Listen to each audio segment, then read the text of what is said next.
സൗദിയിൽ AFC Asian കപ്പിന് മുന്നോടിയായുള്ള അണ്ടർ 23 മത്സരങ്ങൾ അടുത്ത മാസം 6 മുതൽ ആരംഭിക്കും. ഇതിനായുള്ള അന്തിമഘട്ട ഒരുക്കങ്ങൾ റിയാദിലും ജിദ്ദയിലും പുരോഗമിക്കുകയാണ്.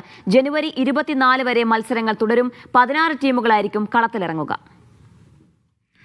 AFC ഏഷ്യൻ കപ്പിന് മുന്നോടിയായാണ് അണ്ടർ 23 മത്സരങ്ങൾ സംഘടിപ്പിക്കുന്നത്. ജനുവരി 6 മുതൽ 24 വരെയാണ് മത്സരങ്ങൾ. 7ാം പതിപ്പിൽ ഏഷ്യയിലെ 16 ദേശീയ ടീമുകൾ കളത്തിലിറങ്ങും. ഇതിനായി റിയാദിലും ജിദ്ദയിലും അന്തിമഘട്ട ഒരുക്കങ്ങൾ പുരോഗമിക്കുകയാണ്. ആദ്യമായാണ് AFC അണ്ടർ 23 ടൂർണമെന്റിന് സൗദി ആതിഥേയത്വം വഹിക്കുന്നത്. ഏഷ്യൻ ഫുട്ബോൾ കോൺഫെഡറേഷന്റെ ഔദ്യോഗിക വെബ്സൈറ്റിലൂടെ ടിക്കറ്റുകൾ ലഭ്യമാകും. റിയാദിലെ Prince Faisal bin Fahad sports city stadium, Al Shabab club stadium എന്നിവിടങ്ങളിലായി 12 ഗ്രൂപ്പ് സ്റ്റേജ് മത്സരങ്ങൾ നടക്കും.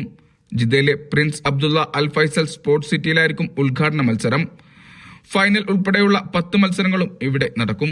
കിങ് അബ്ദുള്ള സ്പോർട്സ് സിറ്റിയിലെ ഓക്സിലറി സ്റ്റേഡിയത്തിൽ 2 സെമി ഫൈനലുകളും 3ാം സ്ഥാനക്കാർക്കുള്ള പ്ലേ ഓഫും ഉൾപ്പെടെ 10 മത്സരങ്ങളും നടക്കും. 2027 സൗദിയിൽ നടക്കാനിരിക്കുന്ന AFC ഏഷ്യൻ കപ്പിന് മുന്നോടിയായാണ് മത്സരങ്ങൾ. Vishal Cherpulassery, media 1, Riyadh.